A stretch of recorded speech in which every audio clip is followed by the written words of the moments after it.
Ibu Vela dan teman-teman semuanya. Perkenalkan, nama saya Melani dengan NIM 2014 beserta kedua teman saya, yaitu Kak Arum dengan NIM 17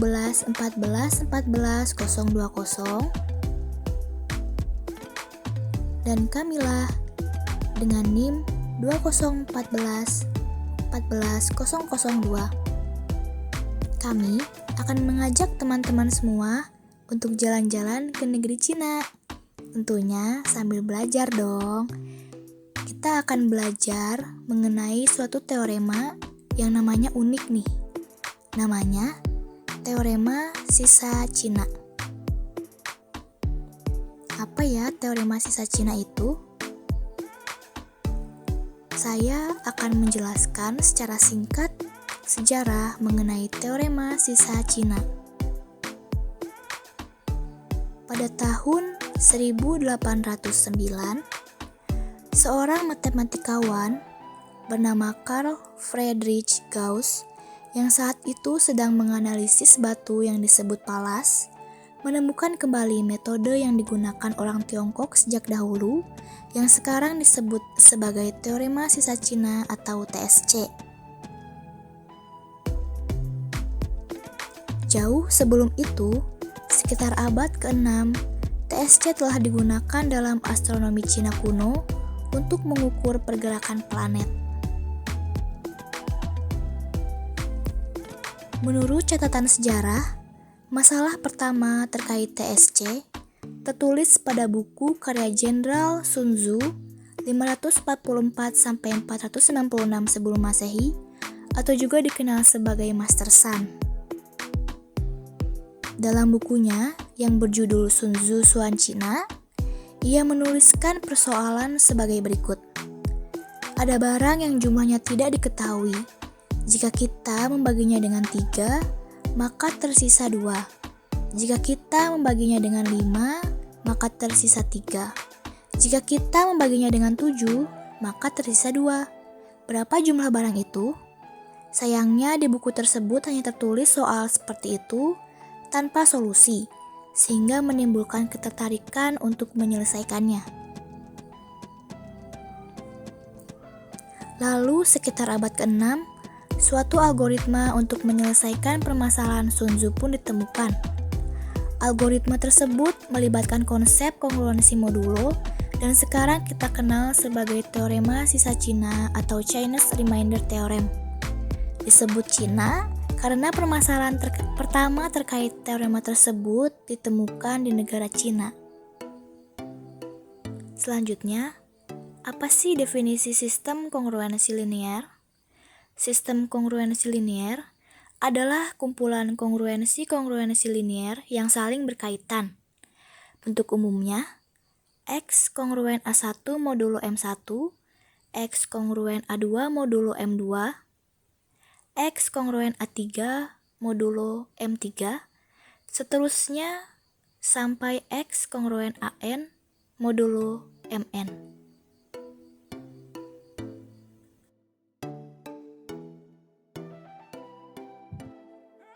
Oke, selanjutnya kita langsung pada teorema sisa Cina. Diberikan bilangan-bilangan positif M1, M2, M3, dan seterusnya sampai Mn yang relatif prima, dan bilangan-bilangan bulat A1, A2, A3, dan seterusnya sampai An, maka dapat dibentuk sistem kongruensi linear sebagai berikut.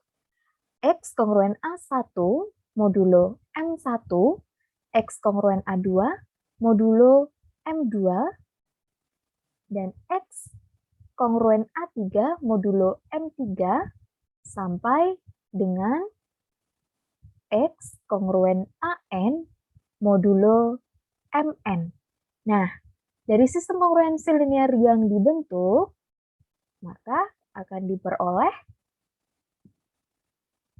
M kapital sama dengan M1 dikali M2 dikali dan seterusnya dikali Mn, maka diperoleh pula penyelesaian tunggal modulo adalah sebagai berikut. X kongruen A1 dikali M kapital 1 dikali Y1 ditambah A2 dikali M kapital 2 dikali Y2 ditambah dan seterusnya sampai dengan ditambah AN dikali M kapital N dikali YN modulo M kapital. Nah, dari penyelesaian tersebut diperoleh rumus M kapital I sama dengan M kapital dibagi MI dan YI dikali M kapital I kongruen 1 modulo MI dengan I sama dengan 1, 2, dan seterusnya sampai N dan YI kurang dari MI lebih besar dari 0. Selanjutnya, kita akan membahas mengenai bagaimana penerapan dari teorema sisa Cina dalam kehidupan sehari-hari. Nah, penerapannya seperti pada contoh permasalahan sehari-hari mengenai nenek dan telurnya. Oke, ceritanya adalah sebagai berikut. Seorang nenek pergi ke pasar dengan membawa keranjang berisikan beberapa telur. Saat nenek meletakkannya di permukaan tanah, tiba-tiba seorang pemuda datang dan menginjak telur-telur itu secara tidak sengaja hingga pecah semua. Pemuda itu meminta maaf kepada nenek dan ingin mengganti kerugian nenek. Ia pun bertanya, "Nek, berapa telur yang ada di dalam keranjang nenek tadi? Saya ingin menggantinya." Tapi nenek tidak tahu berapa banyak telur di dalam keranjang karena ia tidak pernah menghitungnya.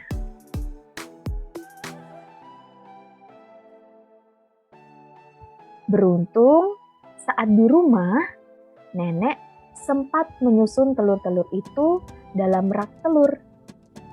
Saat nenek menyusun telur pada 3 rak dengan jumlah yang sama, akan ada 2 butir telur yang tersisa. Kemudian saat nenek menyusun telur pada 5 rak dengan jumlah yang sama, ada 3 butir telur yang tersisa. Lalu saat nenek menyusun telur pada 7 rak dengan jumlah yang sama, ada 2 butir telur yang tersisa. Pemuda itu pun kebingungan dengan teka-teki nenek tersebut. Gimana ya caranya pemuda tersebut menentukan jumlah telur seluruhnya? Oke teman-teman, untuk menyelesaikan permasalahan di atas yang berkaitan dengan nenek dan telurnya dapat dimodelkan dalam sistem kongruensi linear sebagai berikut.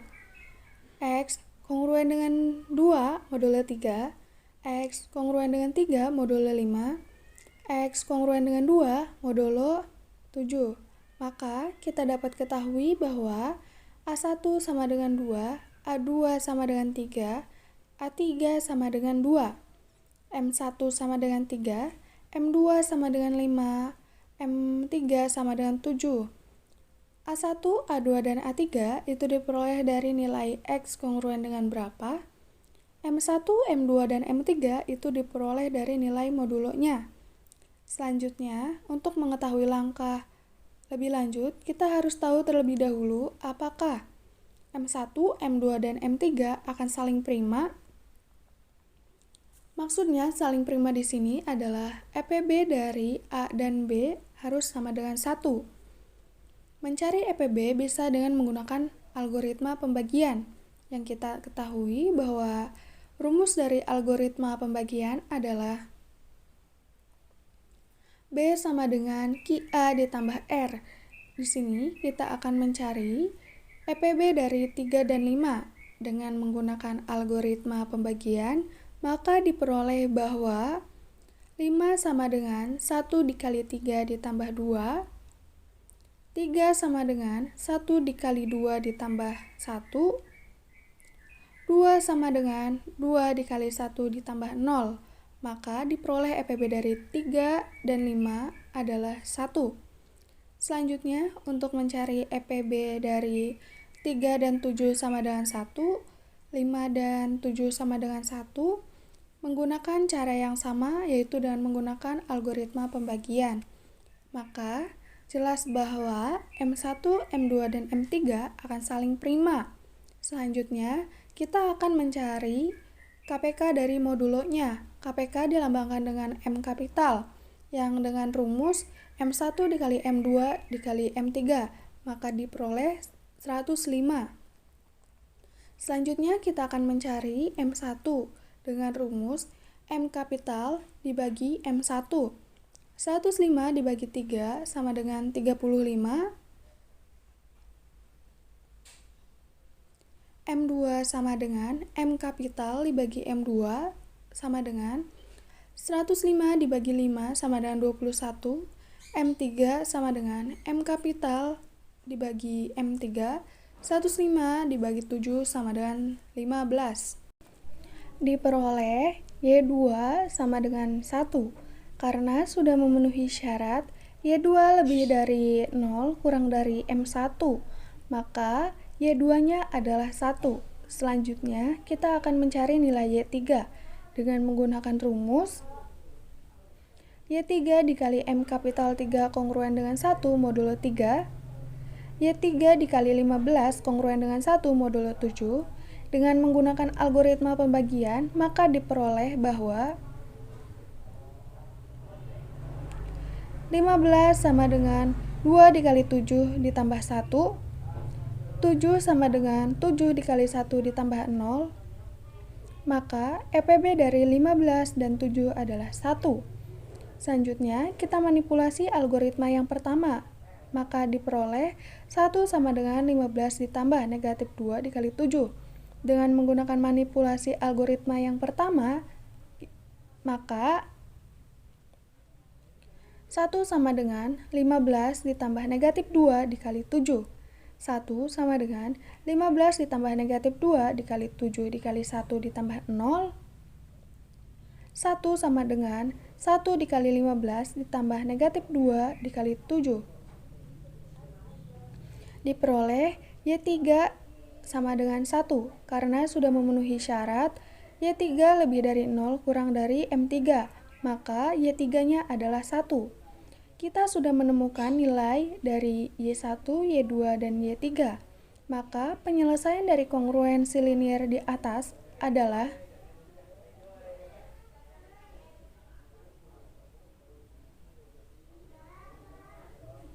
X kongruen dengan A1 dikali M kapital 1 dikali Y1 ditambah A2 dikali M kapital 2 dikali Y2 ditambah A3 dikali M kapital 3 dikali Y3 modulo M.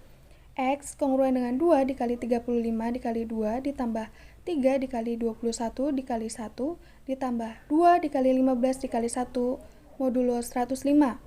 X kongruen dengan 140 ditambah 63 ditambah 30 modulo 105. X kongruen dengan 233 modulo 105. X kongruen dengan 23 modulo 105. X kongruen dengan 23 modulo 105 itu diperoleh dengan cara menggunakan algoritma pembagian, yaitu 233 sama dengan 2 dikali 105 ditambah 23. Selanjutnya, kita akan mencari nilai dari Y1. Nilai Y1 diperoleh dengan menggunakan rumus Y1 dikali M kapital 1 kongruen dengan 1 modulo M1. Y1 dikali 35 kongruen dengan 1 modulo 3. Dengan menggunakan algoritma pembagian, maka diperoleh bahwa 35 sama dengan 11 dikali 3 ditambah 2. 3 sama dengan 1 dikali 2 ditambah 1. 2 sama dengan 2 dikali 1 ditambah 0. Maka diperoleh EPB dari 35 dan 3 adalah 1. Selanjutnya kita manipulasi algoritma yang kedua. Maka diperoleh 1 sama dengan 3 ditambah negatif 1 dikali 2. Manipulasi algoritma yang pertama adalah 2 sama dengan 35 ditambah negatif 11 dikali 3. Selanjutnya, dengan menggunakan manipulasi algoritma yang kedua, maka diperoleh 1 sama dengan 3 ditambah negatif 1 dikali 2. 1 sama dengan 3 ditambah negatif 1 dikali 35 ditambah negatif 11 dikali 3. 1 sama dengan 3 ditambah negatif 1 dikali 35 ditambah 11 dikali 3. 1 sama dengan 12 dikali 3 ditambah negatif 1 dikali 35. Maka diperoleh bahwa Y1 sama dengan negatif 1 karena syarat Y1 lebih dari 0 kurang dari M1 belum terpenuhi, maka kita akan mencari nilai Y1 pada kelas ekuivalensi yang sama untuk memenuhi syarat tersebut, yaitu diperoleh bahwa negatif 1 pada modulo 3 berada pada kelas ekuivalensi yang sama pada 2 modulo 3, diperoleh Y1 sama dengan 2. Selanjutnya, kita akan mencari nilai Y2 dengan menggunakan rumus Y2 dikali M kapital 2 kongruen dengan 1 modulo 2. Y2 dikali 21 kongruen dengan 1 modulo 5. Diperoleh bahwa dengan menggunakan algoritma pembagian 21 sama dengan 4 dikali 5 ditambah 1, 5 sama dengan 5 dikali 1 ditambah 0, maka diperoleh EPB-nya adalah 20. Maka diperoleh EPB dari 21 dan 5 adalah 1. Manipulasi algoritma yang pertama adalah 1 sama dengan 21 ditambah negatif 4 dikali 5. Dengan menggunakan manipulasi algoritma yang pertama, maka 1 sama dengan 21 ditambah negatif 4 dikali 5. 1 sama dengan 21 ditambah negatif 4 dikali 5 dikali 1 ditambah 0.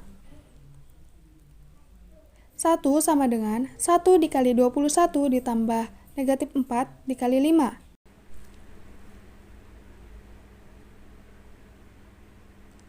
Maka, penyelesaian kongruensi linier di atas adalah X kongruen dengan 23 modulo 105. Jadi, kemungkinan banyak telur nenek adalah 23 butir. Bisa juga 23 ditambah 105 sama dengan 128 butir, dan seterusnya. Tentu saja nenek dapat memperkirakan seberapa banyak telurnya meskipun tidak persis. Ini artinya permasalahan telur nenek telah terselesaikan. Bagaimana teman-teman? Seru kan jalan-jalannya? Kami mengucapkan banyak terima kasih kepada teman-teman yang sudah menyaksikan video kami kali ini. Semoga apa yang kami sampaikan dapat berguna dan menambah pengetahuan serta wawasan teman-teman semuanya. Sekali lagi, kami mengucapkan terima kasih. Sampai jumpa dan salam sehat.